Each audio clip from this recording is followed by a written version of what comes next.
Yeah.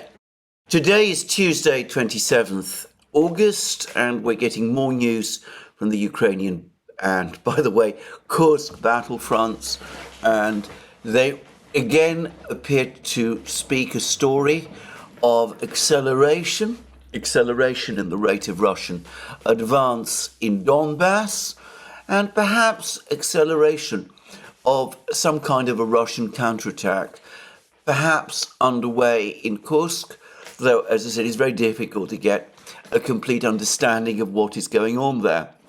But before I turn to those two topics, let me say that over the course of last night and early this morning, we had another big Russian missile and drone attack on Ukraine, the second in 2 days. I said yesterday that President Zelensky had said that around 100 missiles of various types had been launched against Ukraine in the attack the night before. I now understand that the true figure that he gave was 127.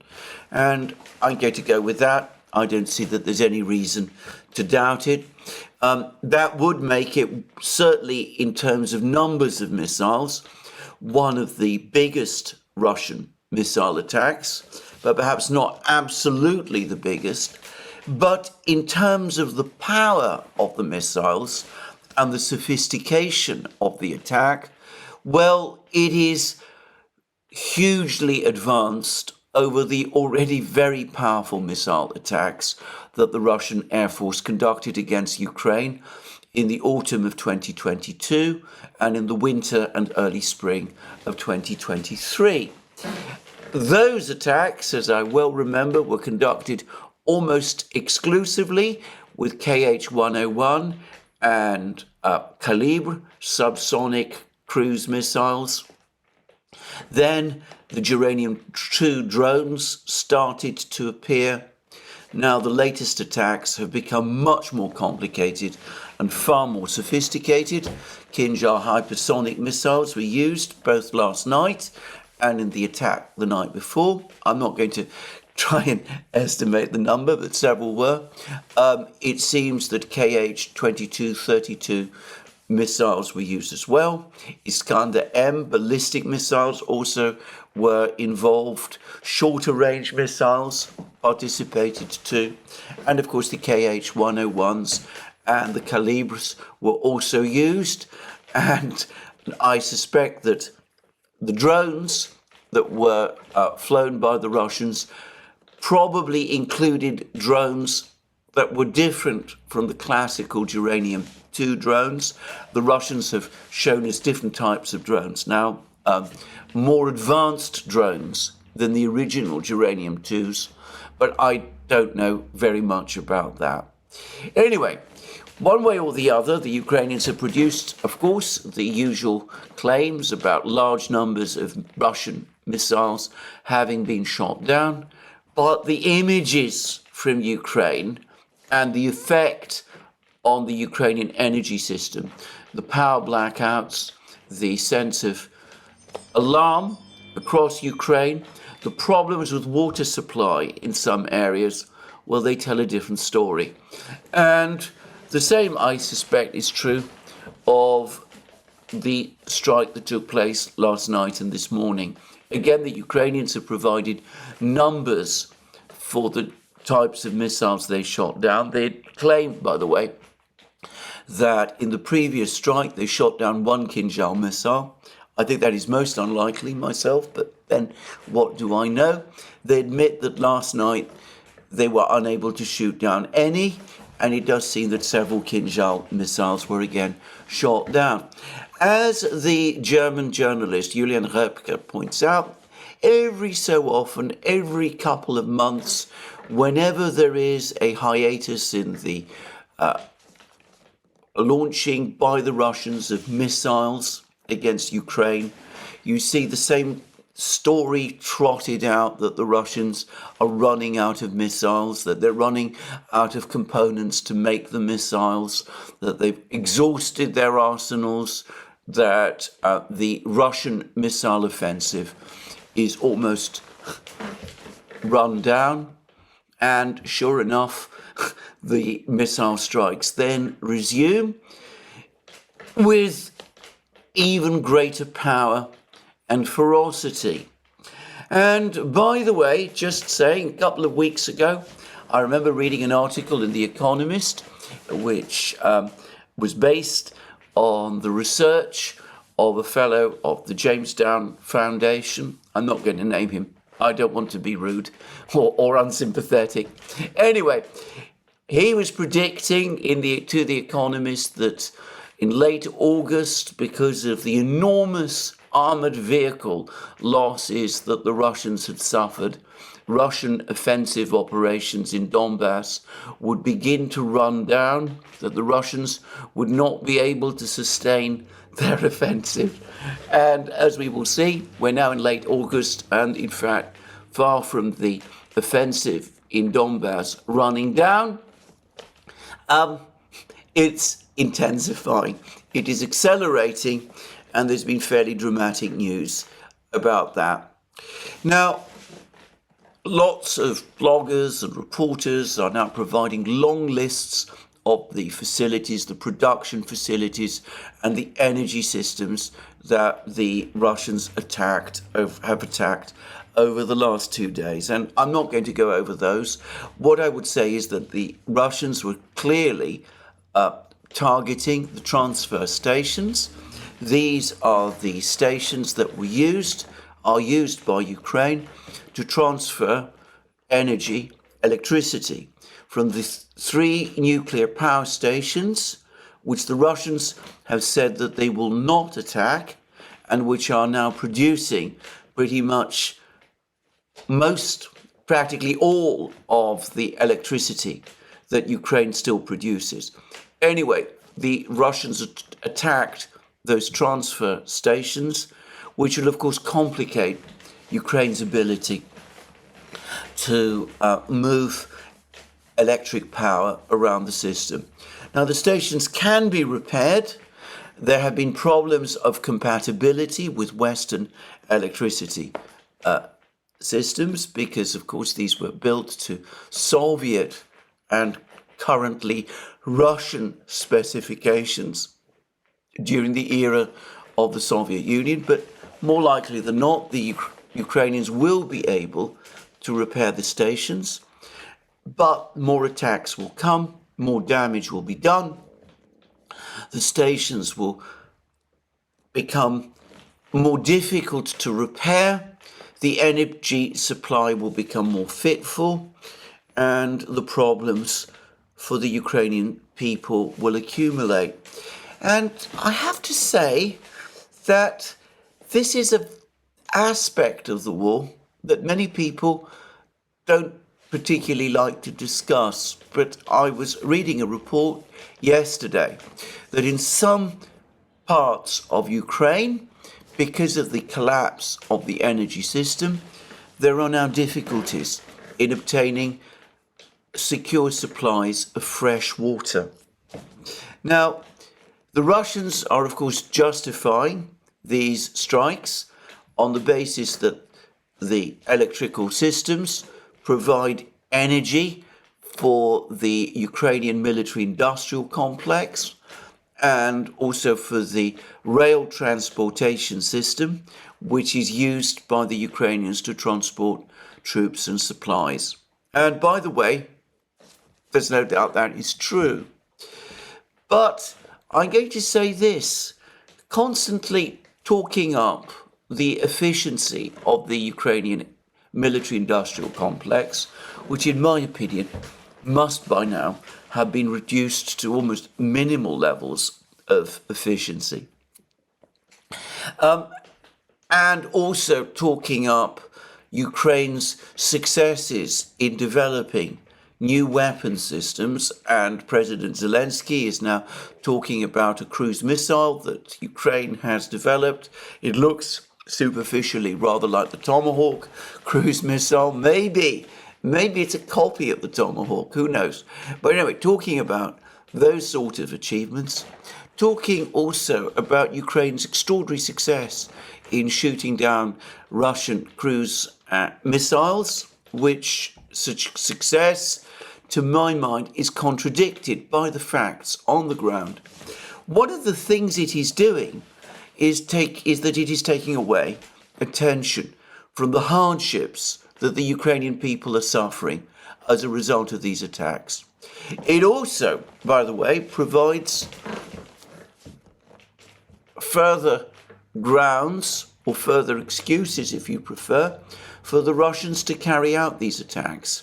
Of course, and the point perhaps ought to be made, that attacks on civilian infrastructure, energy infrastructure, water facilities, that kind of thing, is a war crime.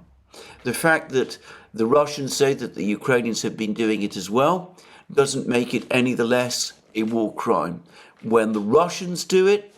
But the Ukrainians themselves, by reducing everything to military factors, make it much easier for the Russians to explain these attacks and to justify them than might otherwise have been the case.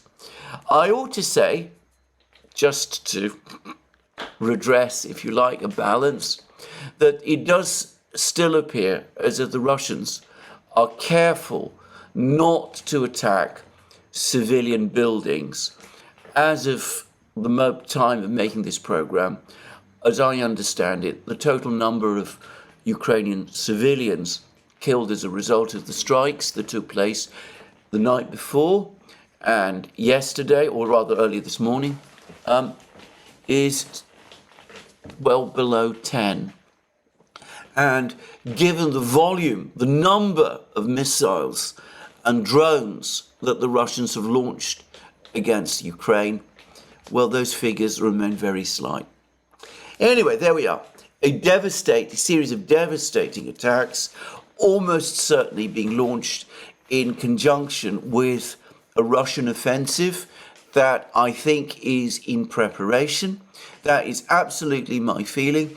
And at this point, I want to quickly discuss a fascinating article produced by Dr. Jack Rasmus. It's published in many places. You can find it on ZNet, on Counterpunch, in all sorts of other places like that. Anyway, Dr. Jack Rasmus goes into deep analysis about the state of the war, which is absolutely correct to do. He also discusses Ukraine's economic situation.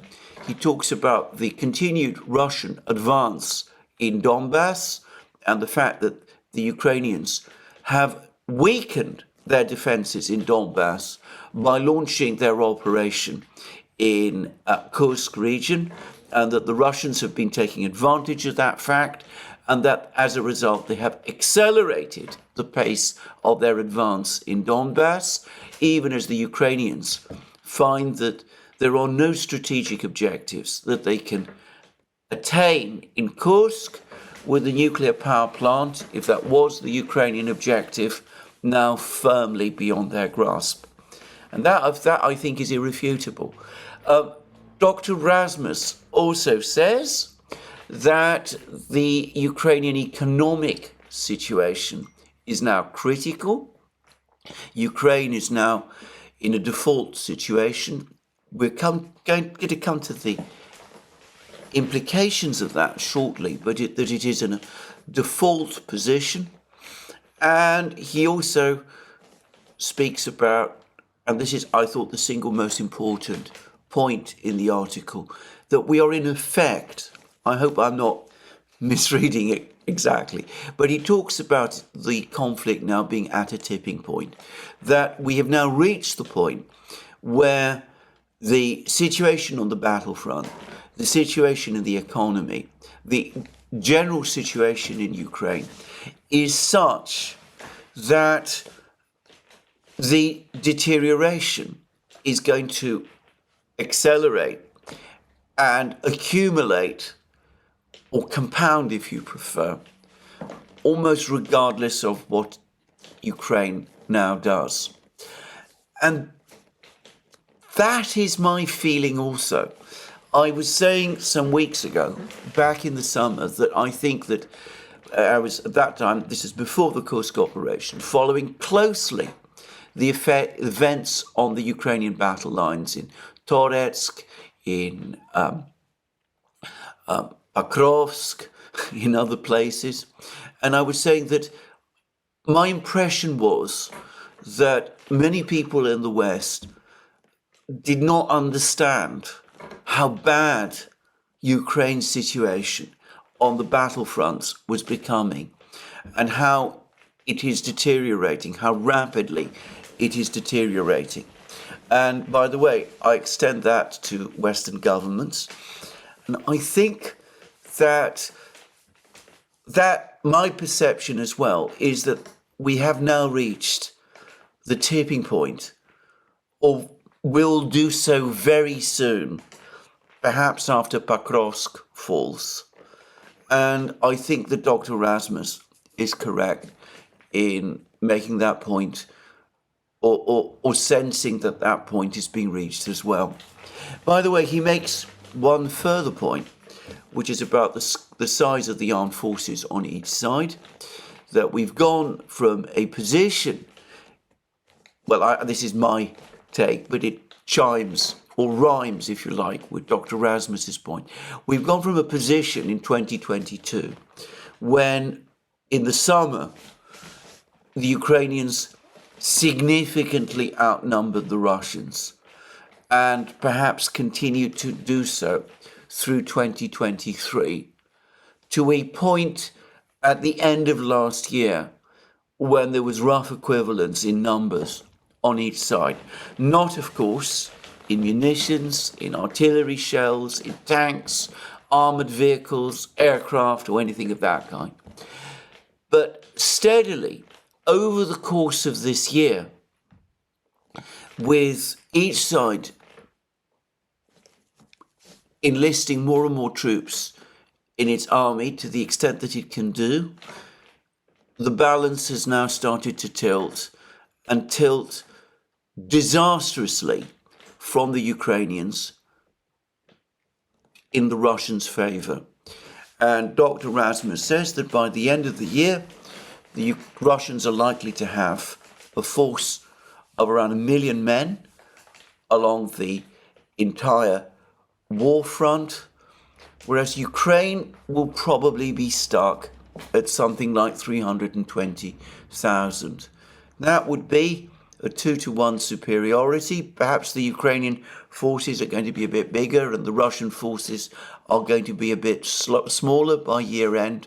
But at the present rate of growth of the Russian forces, it's likely that we are going to be close to that position where the Russians have either a 2-to-1 or a 3-to-1 superiority in manpower by year end.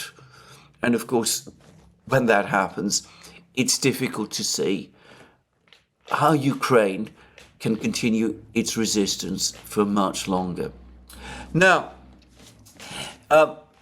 just to make a few further points before I leave Dr. Rasmus, he still thinks that 1 million troops, if that's what the Russians have, would not be enough for the Russians to capture Kiev or Odessa, assuming, of course, that they even have those plans. I myself am not so sure. For one thing, I would have thought that over time, the balance will shift even further towards the Russians over the course of 2025, assuming there isn't a collapse in Ukraine before then. And of course, losses in Ukraine are continuing to mount. Now, I'm taking these figures now from the Russians, but Slavyangrad, important Telegram channel, I've discussed them many times, how they're a site aggregator and an analytical channel, an indispensable tool for anybody who wants to understand the conflict. Anyway, they've taken the figures that the Russian Defense Ministry is producing, and they've pointed out how there's been a steady growth in the daily loss rate that Ukraine has been suffering, according to the Russian Defense Ministry, since the start of the year.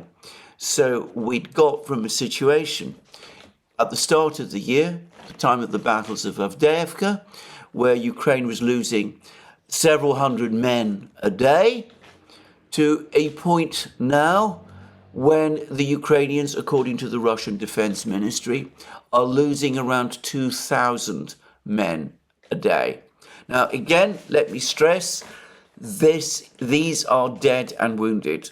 I know that there are still incredibly some people who assume that the Russian numbers are only dead, but that is clearly not true. And the Russians themselves have said that several times, including, by the way, President Putin himself.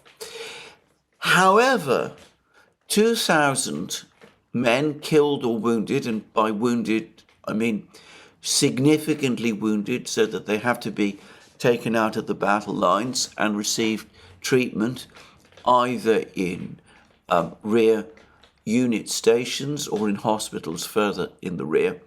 Anyway, 2,000 dead and wounded is an impossible number for the Ukrainian army to sustain. And it is double the force, the number of the men that Ukraine is claiming that it is mobilizing and transferring to its army every month. Now, as to the men who are joining the Ukrainian army as a result of the ongoing mobilization, we've had reports now in the London Times and the New York Times and in other places that the quality of these soldiers, that in terms of their training and motivation, is such that Ukrainian commanders find it gravely unsatisfactory, that these soldiers are not prepared to fight with the same resilience and courage that the soldiers that Ukraine recruited in 2022 were prepared to do. But put that aside, even if the soldiers Ukraine was recruiting were of the same quality as the soldiers that Ukraine recruited in 2022, and even if they were being trained up to the same level, which they are not, but even if they were, then the fact remains that Ukrainian losses overall are such that Ukraine is not barely standing still in terms of its recruitment efforts to keep the size of its forces up to strength, whilst there is no doubt at all that the Russian forces are indeed significantly and steadily growing in size. So this is something that I think in time is going to have a decisive effect on the war. Now, to repeat again, these are Russian figures. Of course, many claim that the true situation is the reverse, that it's the Russians who are suffering far greater losses than the Ukrainians. Brian Beletic has argued powerfully and convincingly against this claim. He's pointed out that given that the vast bulk of casualties in any war are caused by artillery fire, and given that the Russians, by every account, have a major preponderance in artillery, it is simply illogical. It makes no sense to assume that Russian losses are higher than Ukrainian losses. But beyond that, I would suggest that the very fact that we're getting so many reports from the Ukrainian side about the fact that they're short of men, that the best men have either been killed or wounded or disabled and are no longer available to fight, at least in the numbers that they are needed, that the new recruits are not up to standard, well, that ultimately confirms, if not the detail, then at least the direction about Ukrainian losses that the Russians are giving, that they're mounting. And if that is also true, as I suspect, by the way, it is, as I'm sure it is, in fact, well, I do wonder whether perhaps the 1 million men that the Russians might have by the end of the year, facing even weaker resistance from the Ukrainians than the Ukrainians seem currently capable of, whether those million men might be able to achieve more than Dr. Rasmus expects, whether perhaps places like Kiev and Odessa might not be so far out beyond the Russians' grasp after all. Well, having said all of those things, having made those points, let me now go to the actual situation on the battlefronts. And the big news this morning is that there are reports that the Ukrainians have withdrawn completely from Novogrodivka, that the entire town has fallen into Russian hands, and by the way, done so intact. Now, this is the last point, is one that has been commented upon both by the Russians and by the Ukrainians, that in other places where there's been fighting, Bakhmut, Avdiivka, Lysychansk, Mariupol, all of these places, there has been massive devastation to the town that's been fought over. In Novogrodivka, it is different. It looks as if the town has received only minimal damage. And the German journalist, Julian Rebke, again has made the sour point. He said that the Russians entered Novogrodivka, they appear to have captured most of it within 3 days, that they've done it with light infantry, not even having to use armoured vehicles in the actual fighting, and that there's been so little fighting inside Novogrodivka that the Russians have been able to capture the entire town, or at least most of the town. Julian Rebke was saying this, I believe, on X, before the reports came through this morning that the Ukrainians had abandoned their positions in Novogrodivka. Anyway, Julian Rebke was saying that the town has received relatively light damage. Now, before we got the news this morning, I don't know whether it's news, before the reports started to appear this morning about the Ukrainian troops leaving Novogrodivka, there were also there were already reports from the various mapping projects, including DS, the Ukrainian one, that the Russians were in control of 80% of Novogrodivka. If the Russians have captured Novogrodivka, a town which at one time had a population of 17,000, Julian Rebke speaks of the town having a population of 14,000 before the war, which might be true. There's been an extensive population decline in Ukraine. But whatever, if a town of this size has fallen under Russian control this fast, well, this is something absolutely unprecedented. It has never happened before at any previous point in the war. Now, there are also reports that the Russians have captured, or at least are advancing, in the other village called Mykolaiivka. This is the northern village closest to Mirnograd and Pokrovsk, and the one that lies just south of the highway from the village of Progress to Mirnograd, on which the village of Grodivka, this is a different place from Novogrodivka, is located. And, well, that may be true, or it may not be true, who knows, but it looks as if, I've heard reports that the Ukrainians have also now withdrawn from Grodivka, at least that they withdrew just previously. And of course, if Mykolaiivka has fallen, or at least is about to fall, and the other village immediately to the south of Mykolaievka, Krasny Yar has also fallen.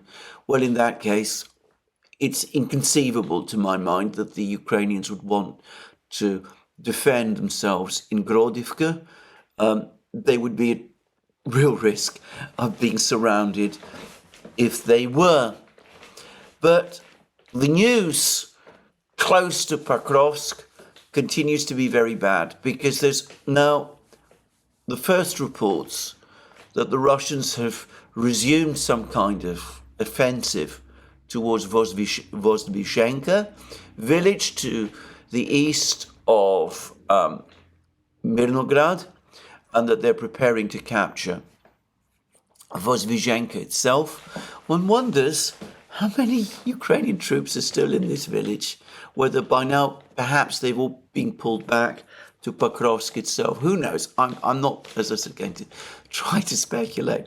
But of course, if Vozdvizhenka is captured, then the Russians are well located to cut the supply road from Pokrovsk to Konstantinovka further east. And of course, I've discussed in many places and the problems for Ukrainian supply lines were that to happen. So anyway, a bad situation for the Ukrainians in the northern parts of the Pokrovsk front. And, well, it seems that the situation in the Selidovo area is, if anything, even worse, because there are reports this morning that the Russians not only have captured Marinivka and Kalinova. These are the two villages perhaps closest, or two of the villages close to Selidovo, but they've also captured the slag heap and the coal mine near Mikhailovka, and that they have entered now and captured, or are in the process of capturing, Mikhailovka itself, this other village which lies immediately to the west of Selidovo. By the way, just to say, there were reports about a week ago that the Russians had captured Mikhailovka previously.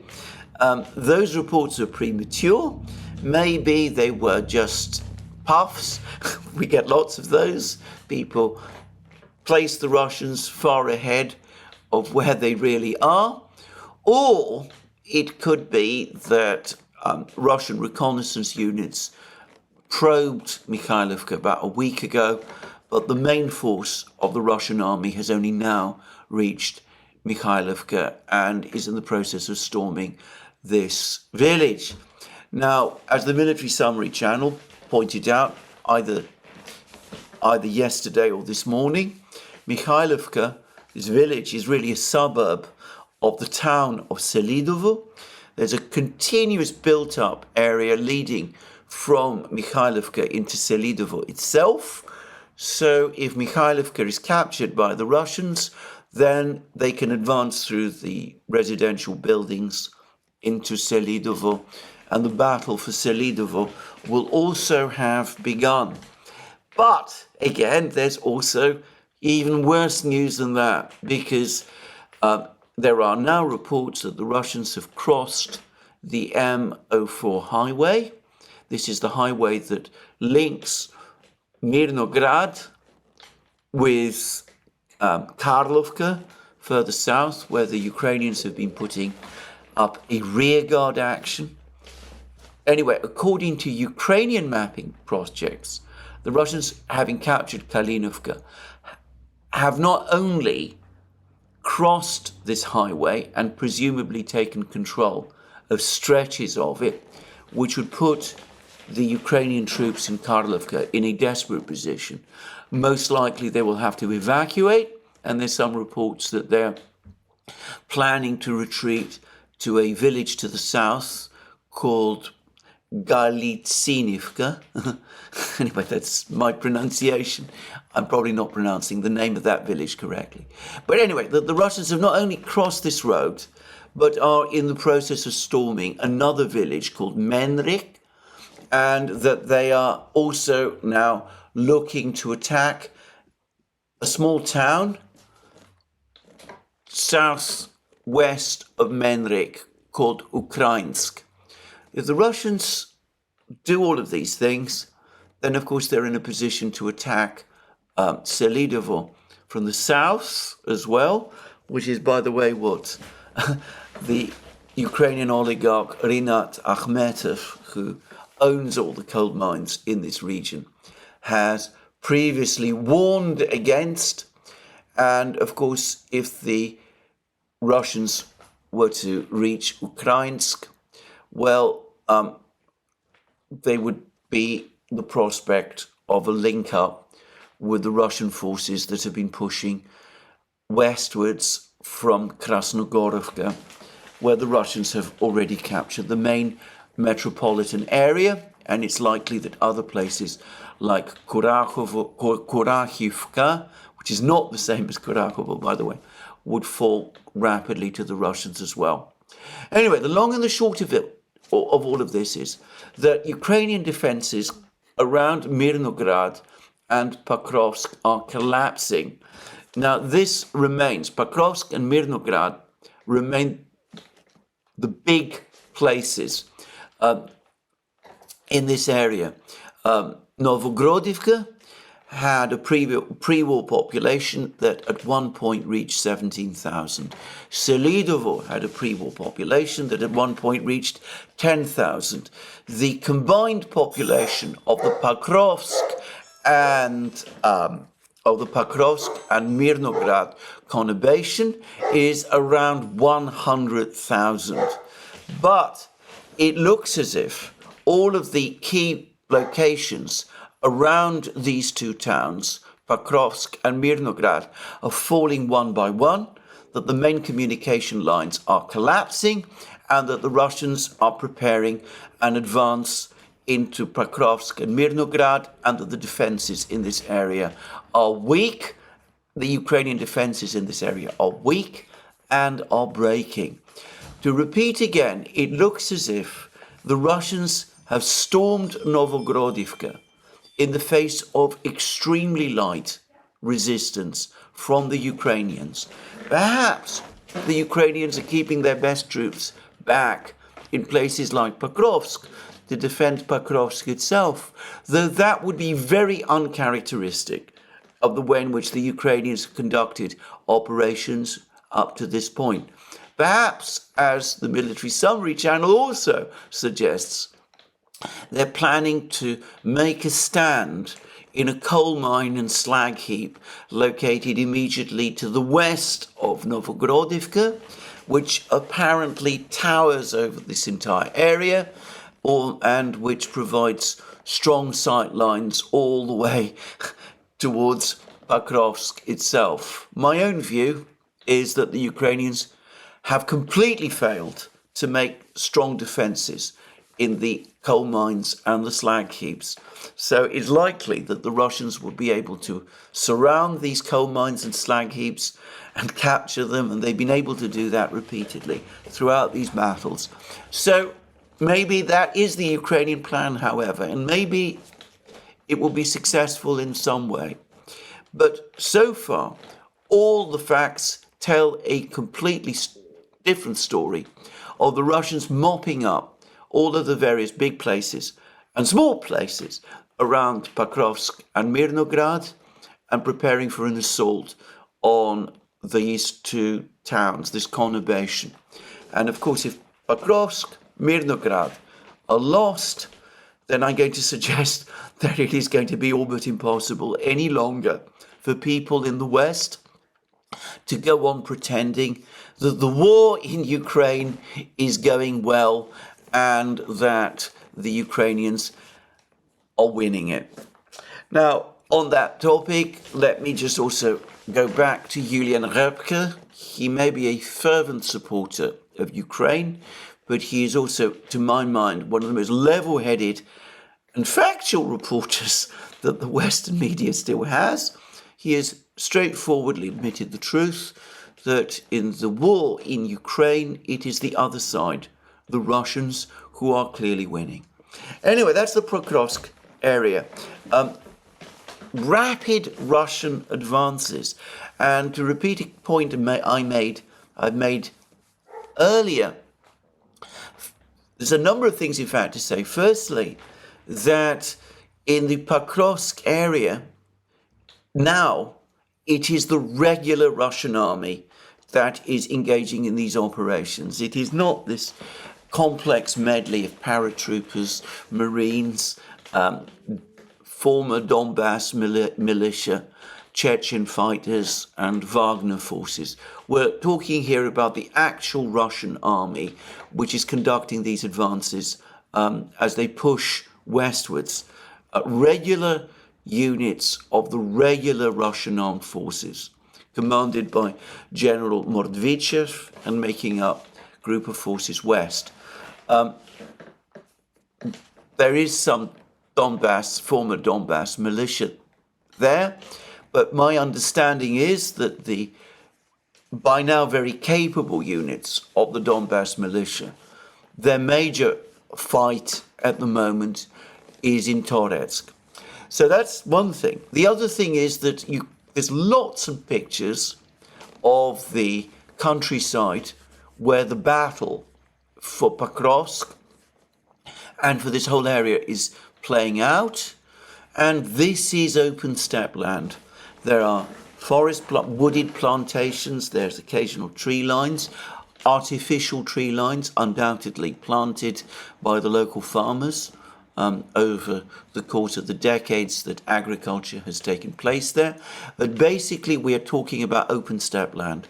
And this facilitates the speed of the Russian advance. The Russians have complete air superiority, and they also have complete drone superiority as well. Again, I go back to the military summary channel for this. Dima at the military summary channel has been pointing out how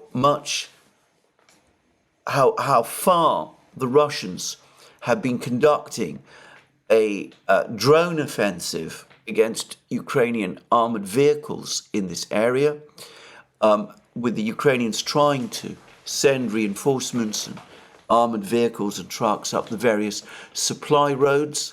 With limited tree cover, these supplies are in open view by the Russians. The Russians have blanketed the skies in this area with drones. They're able to observe the smallest movements, and the amount of damage and devastation that's been done in this area to the Ukrainian artillery, armored forces and vehicle forces has been huge.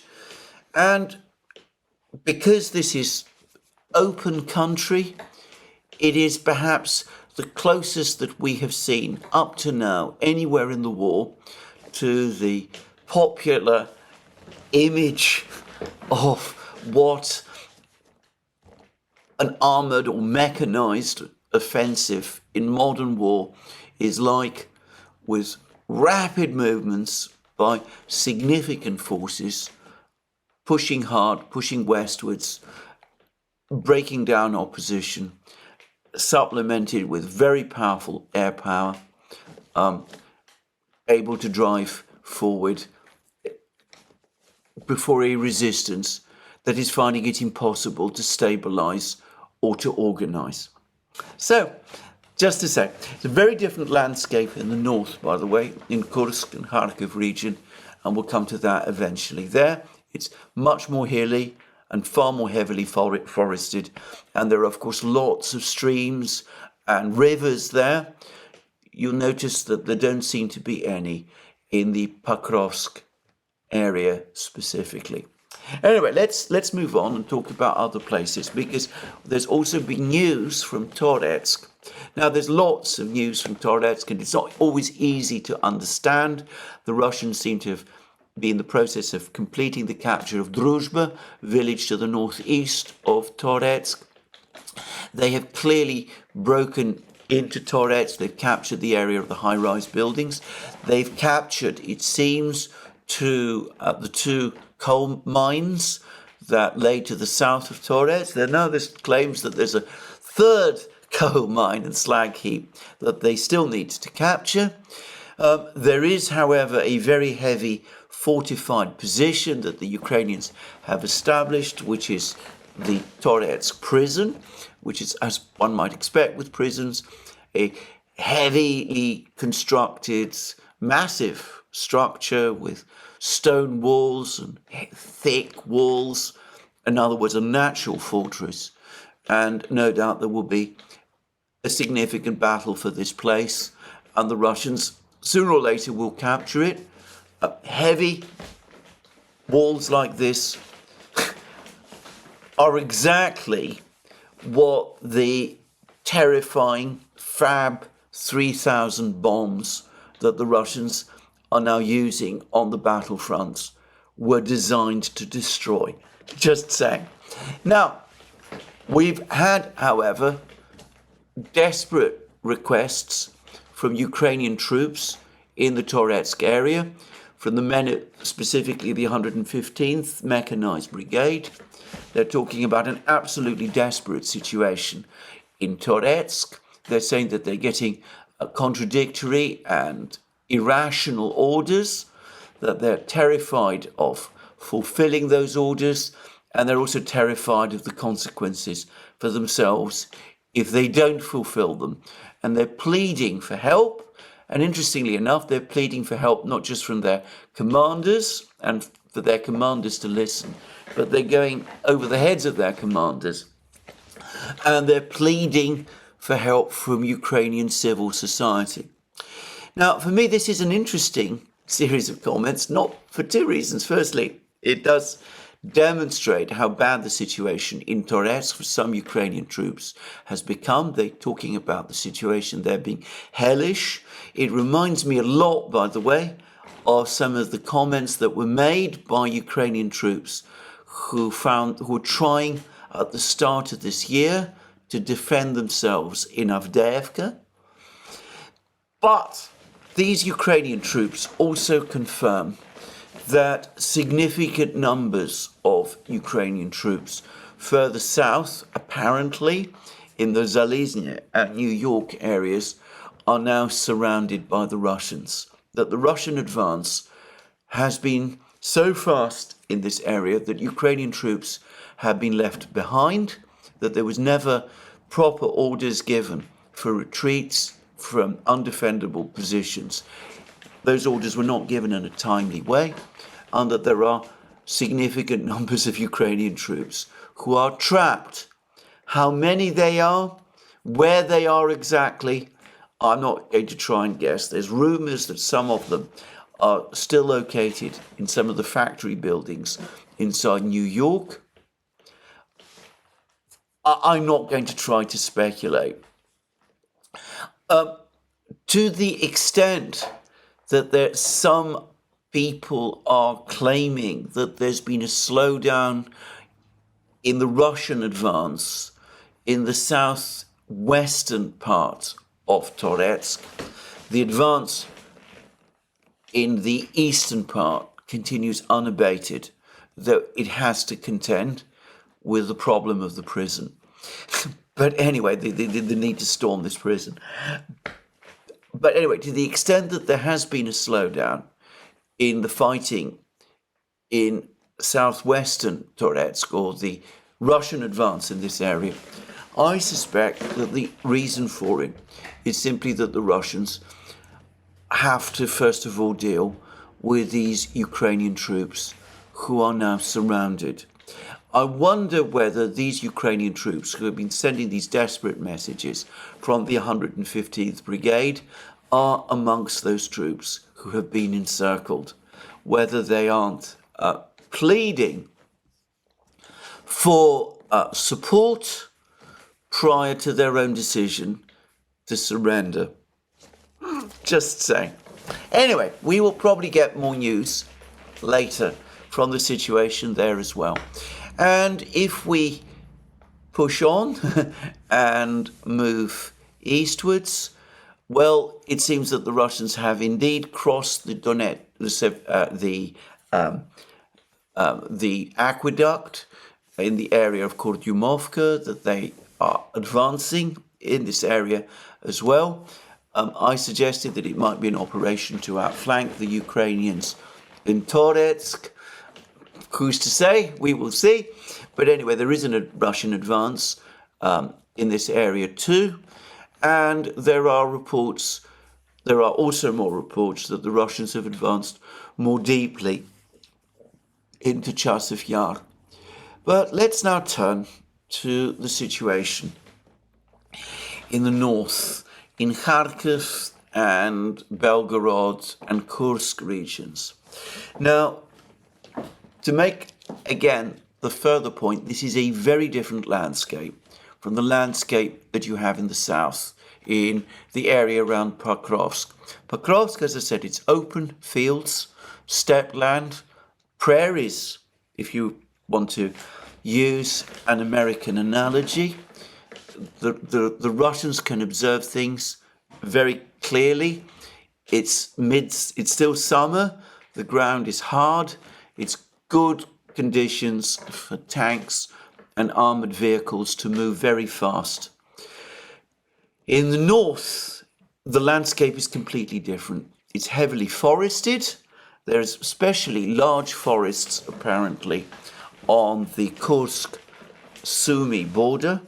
So it's heavily forested, which makes it rather difficult to keep track of the movements of forces because they can use the tree cover to conceal themselves. There are lots of small streams and little rivers, and it's also quite hilly.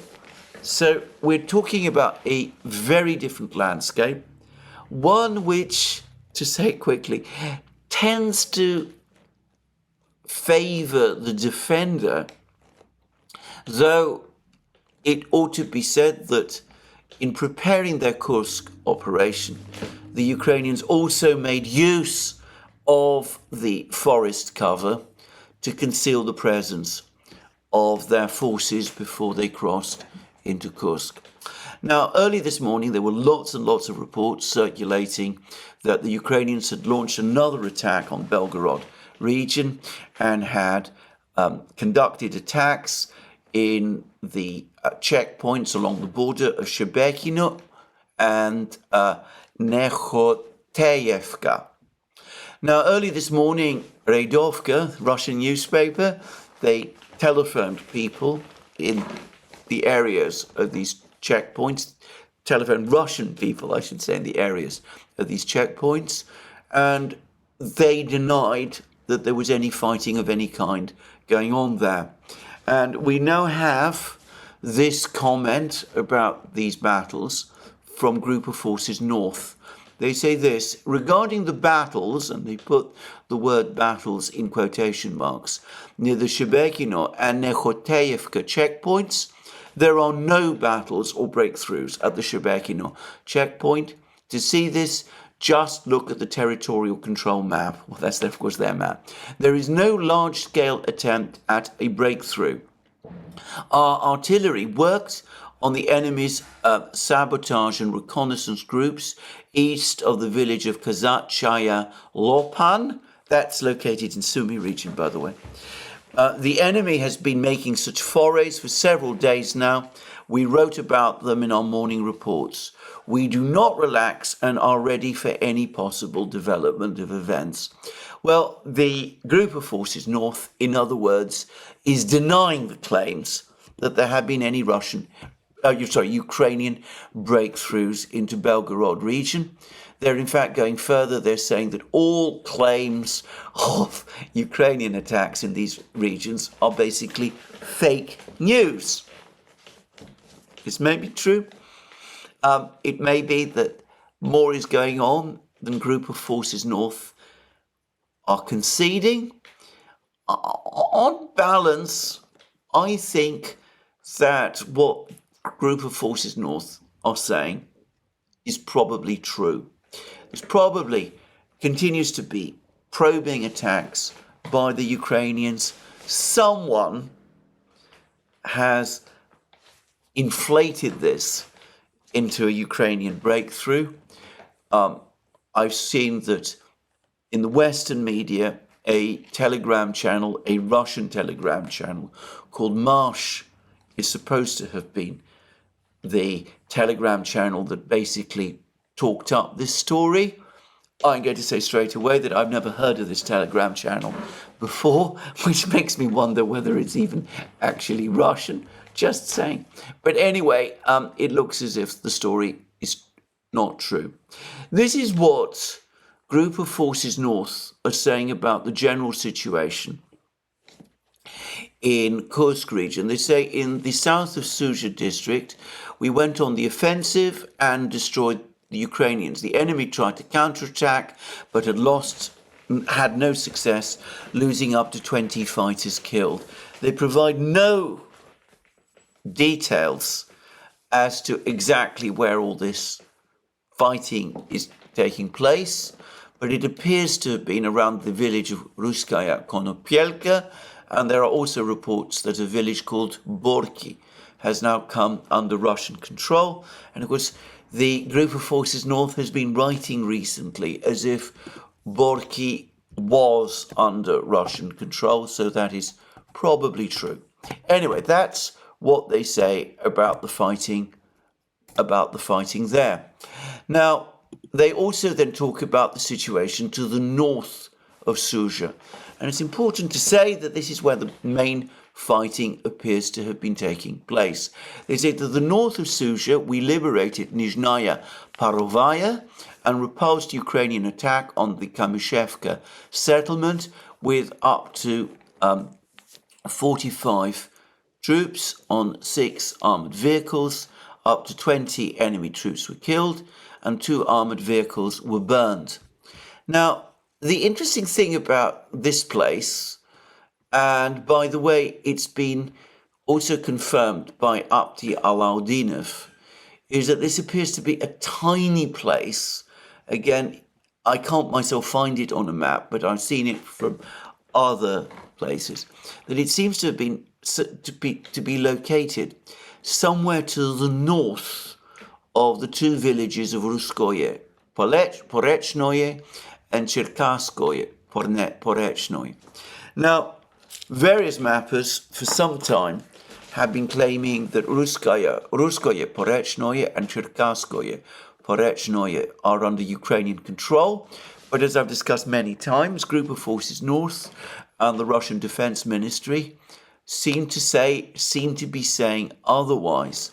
They've also been discussing a battle that's happened in a place called Nechayev. The Chechen commander Abdi Alaudinov has said that the Russians are conducting mopping up operations of the Ukrainians in Nechayev. I'm going to suggest that what's going on is that there have been repeated encounter battles taking place in this area. The Ukrainians have been trying to break through, and they've also been trying to capture Malaya Lochnia, which is now apparently securely under Russian control. Apparently there was a massive battle. Well, massive, that's a massive exaggeration. There was an intense battle in Malaya Lochnia. We're talking about 100 men on each side for control of another prison in Malaya Lochnia. The Ukrainians apparently at one point entered it. They were then driven out. The Russians now claim that they're in complete control of Malaya Lochnia. And, well, there's a report today in TASS, from the TASS news agency. They don't provide us any topographical details at all, but they say that Chechen commandos have conducted reconnaissance in force and have taken a commanding height in the Sudzha district, which was previously seized by the enemy. Now they can visually control the movement of Ukrainian troops in the area. The height was 400 to 500 meters away from the unit's forward positions. According to reconnaissance, there were several Ukrainian soldiers on it. At dawn, the assault group entered the height and inspected the positions but found no one alive. Before that, the height had been shelled by artillery. Some of the Ukrainian soldiers were killed. Some may have managed to escape. I have no idea where this place is. None. Well, I have an idea. I've noticed that It's all very vague. They don't provide any information. But I suspect that it is again located in this northern area around Malaya Lognia, and it might be that TASS reports it as if it was an important height, and it could be that it has some bearing on perhaps a future battle by the Russians to recapture Suja itself. Anyway, the Russians group of forces north then goes on to say that to the north of Suja, they also say, that they also go on to say that they inflicted massive losses on the Ukrainians over the past 24 hours. Enemy losses amounted to more than 500 people in the Kursk and Kharkiv regions, up to 430 of them in Sumy direction. And it was a very productive day for our aviation and artillery. As we have seen, such a large number of losses in manpower only took place in the first days of the invasion, but we should not relax. The enemy still has a lot of reserves which he can use at any moment. Today, the people of Ukraine has felt the consequences of the Ukrainian invasion of Kursk region. The euphoria of the first half of August has passed. Fall is on its way and the winter is near. Residents of Ukrainian cities should think seriously about what they will use to heat their homes, electricity, or empty promises about imminent victory from Zelensky and his gang. That's a group of forces north. As I said, whatever one's feelings about some of these words, the sort of very tough language that's used here, one can't deny that this Telegram channel of Group of Forces North has personality. Anyway, Russian Defense Ministry has also provided its rundown of the situation in Kursk region, which tallies closely with that provided by Group of Forces North. They say that Group of Forces North, supported by Army aviation and artillery, have repelled 11 attacks launched by Ukrainian assault detachments in the directions of Borki, Kubaki, Kremyanoye, Malaya Lognia. In addition, Russian troops have thwarted attempted attacks in the directions of Krasno-Oktyarskoye, that's near Korenovo. The Ukrainians recently claimed to have captured this village. Perhaps they have. Olgovka and Cherkaskoye Porechnoye. Ukrainian losses were up to 65 troops killed and wounded, as well as one armoured personnel carrier and 8 armoured vehicles. And the Defence Ministry goes on to say that the Russians continue to hunt and search and destroy various reconnaissance units, sabotage and reconnaissance units that the Ukrainians have been operating in the Kursk area. We are going to come to that in a moment. And then they give their account of losses. They say Ukrainian losses were up to 400 troops, close to what Group of Forces North say, and 30 armoured vehicles. Notice, however, no tanks this time. Perhaps tanks are now in short supply. And they also say that one US-made HIMARS multiple launch rocket system was destroyed. And in fact, we have pictures of its destruction. It took place in Sumy region.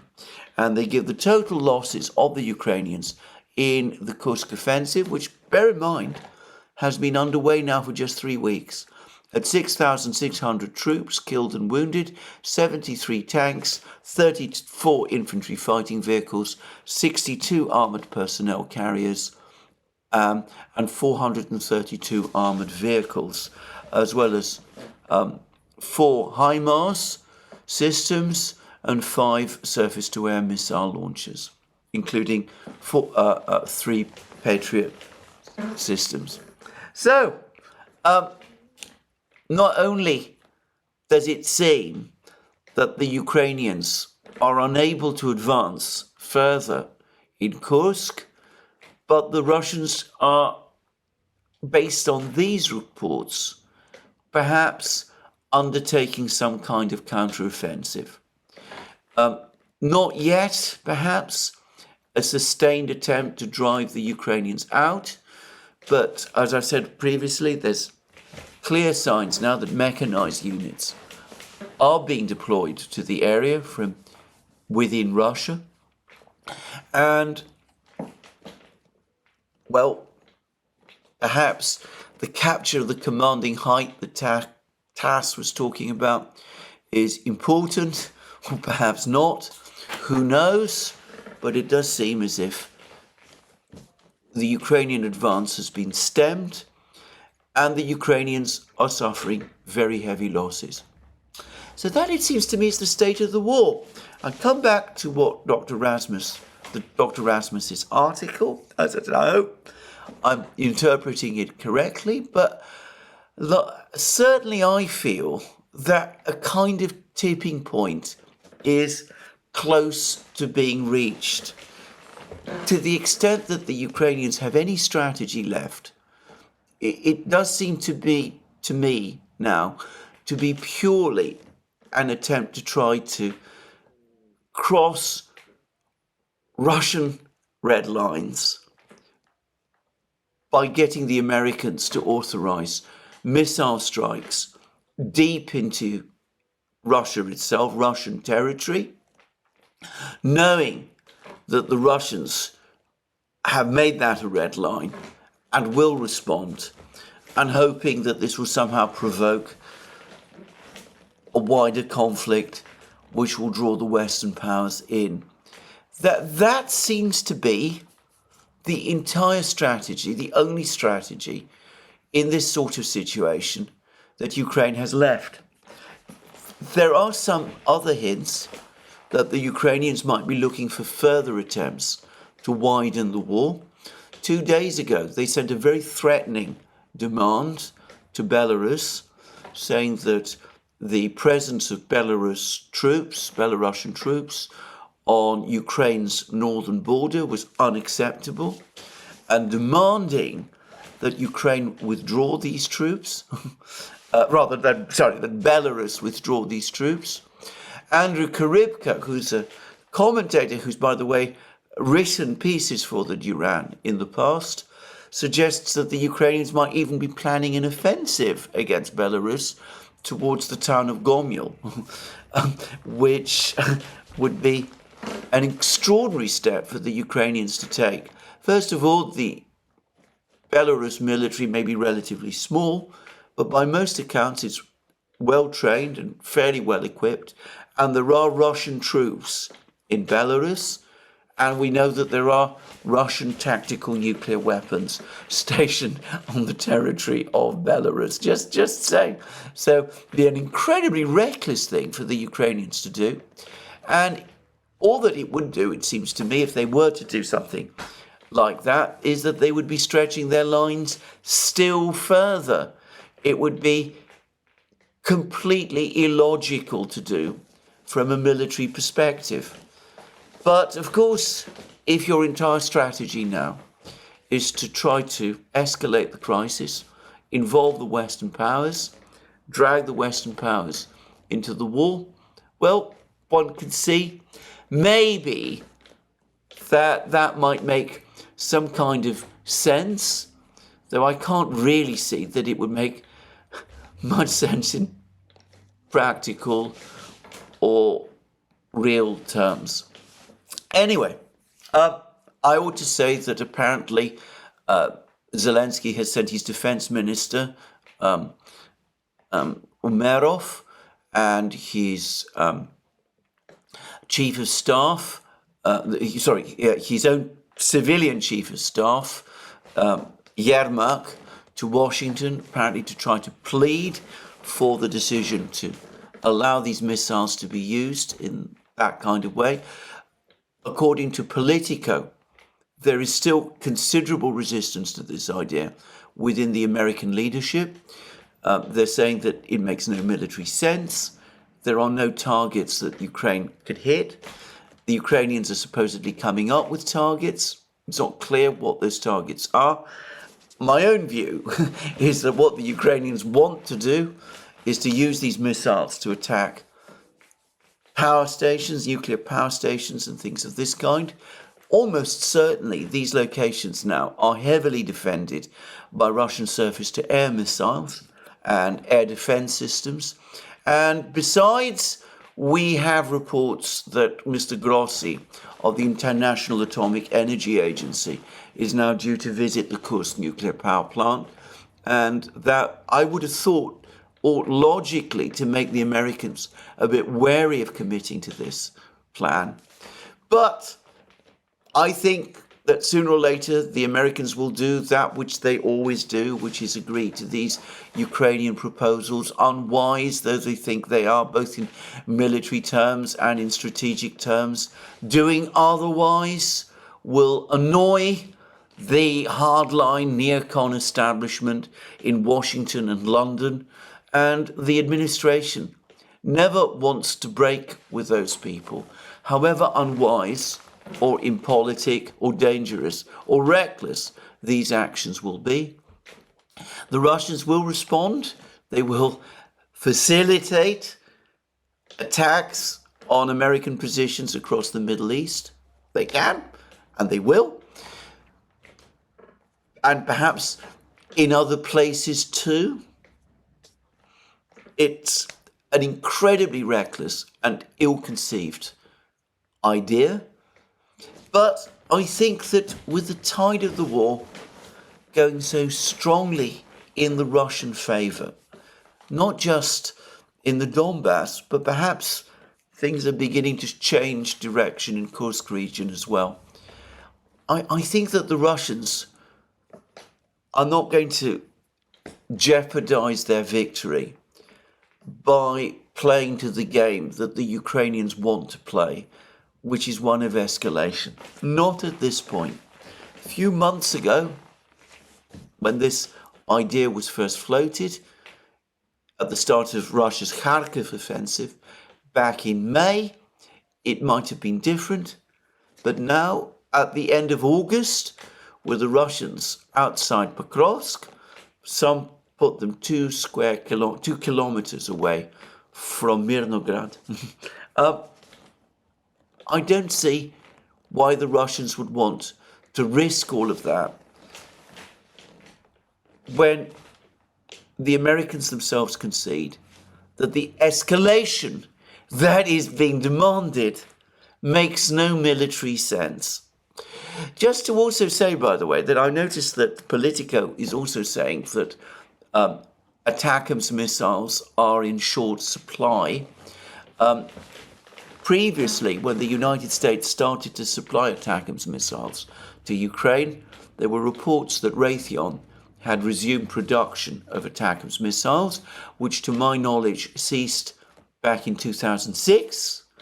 I was always a bit skeptical about those claims. The fact that Politico now says, on the basis of sources within the administration, that ATACMS supplies are in short supply.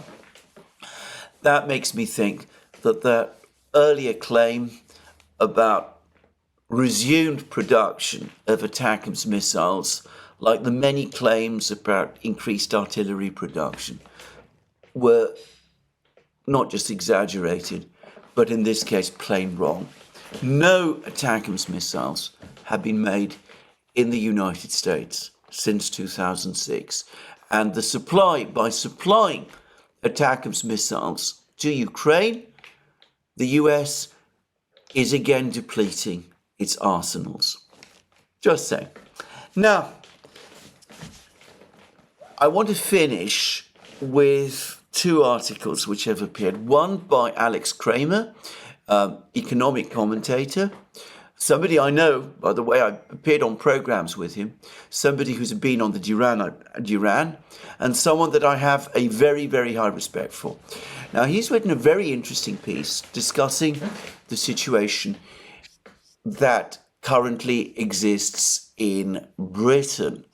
And the article, which is on Substack, its title is The Coming Collapse of Britain, which is perhaps a bit dramatic, but he talks about a situation where there are rumblings within Britain that the financial situation here is becoming increasingly unstable. And he says that what appears to have happened is that the British, because of their extraordinary commitment to Ukraine, have become financially overextended. Now, the problem is not the fact that Britain has provided around $10 billion worth of military equipment to Ukraine, all but impossible as that will be to replace, given the British government's financial problems, nor is it the fact that the British government has also given about $7 billion in financial help to Ukraine, though that is also a very, very substantial outlay. It is that British financial institutions have been buying Ukrainian bonds in order to support Ukraine, and that the British government has itself been providing guarantees for loans supplied to Ukraine by various international institutions, including, as I understand it, this is what my understanding of Alex Kramer's article is, including possibly by the World Bank. Now, the problem is that over the last few weeks, Ukraine's financial credit has been downgraded to default status. And it's clear that the agreement that we were told Ukraine had reached with its bondholders is not binding because some of the bondholders have not agreed to it. So we've looked at a very difficult situation in Ukraine. Zelensky has announced a stop on further debt payments. That is a default, by the way, and that is having repercussions on financial markets. And according to Alex Kramer, and he's somebody who absolutely understands these things to an extent which I myself do not. And this is not something that I have the knowledge of or the expertise to be able to discuss myself independently.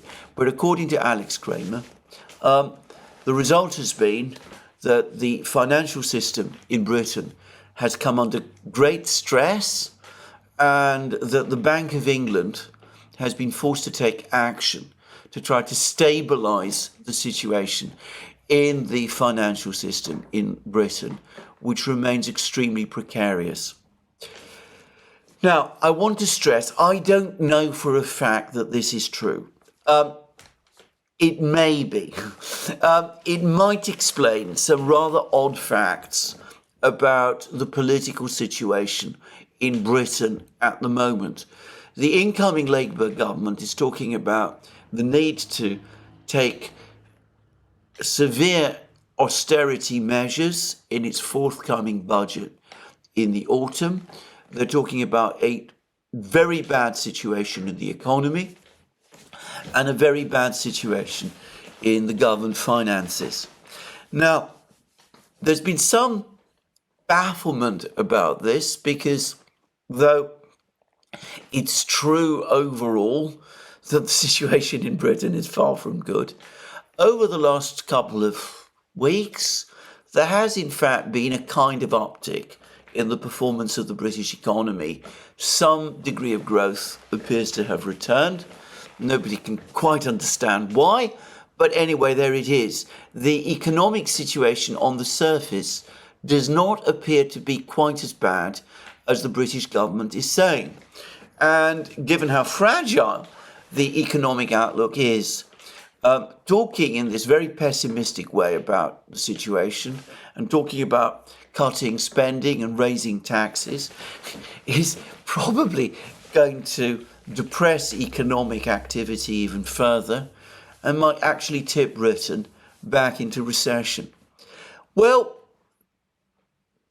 things might make sense. That might all make better sense if the incoming Labour government has been briefed about more deep-rooted problems in the financial system and the possibility that at some point some financial institutions might require further bailouts because they've become overextended in Ukraine. Now, let me repeat again, I don't know that this is the case. I've seen nothing in the British media that speaks to that. I've heard nothing on the sort of rumour mill. Not that I'm very well connected any longer to what's being said within the financial world. But I've heard, to the extent that I am, I've heard nothing myself that, corroborates this. But if this is the case, then I can't say it would surprise me. Certainly, we have become hugely overcommitted in Britain to the cause of Ukraine. And with the situation on the battlefronts now turning so badly against Ukraine and the economic situation there being so bad, that might explain an incredibly defensive article that has appeared in the Daily Telegraph from the former British Defence Secretary, Ben Wallace. It's really an astonishing article in which he tries, so far as I can see, to defend or excuse his own actions. I say that, he wouldn't, of course, agree with my interpretation of this. But anyway, he scares us all with the threat from the Russians. Putin will soon turn his war machine on Britain. And then he tells us that, that trying to understand the Russians by accepting that they work on a logical or calculated or rational basis is a complete waste of time. He's incredibly critical of analysts in the Foreign Office and the intelligence community because they apply rational thinking, they assume rational thinking on behalf of Putin and his government.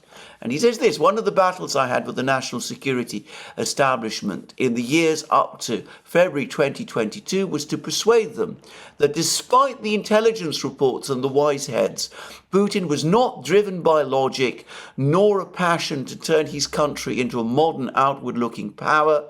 He was motivated by revenge, legacy and romance. That's the kind of comment, by the way, made by someone who knows nothing about a subject and believes that he knows everything.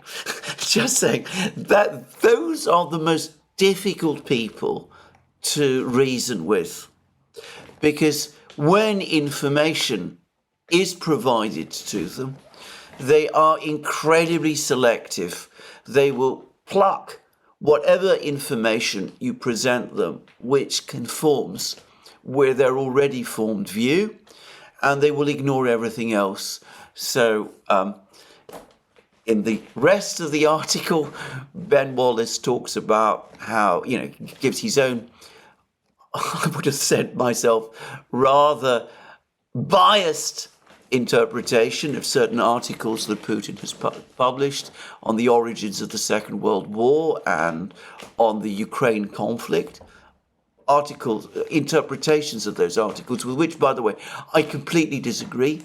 He gives his own interpretation to certain things that General Gerasimov, the chief of the Russian General Staff, and another Russian general once told him, which looked to me as if they'd taken completely out of context.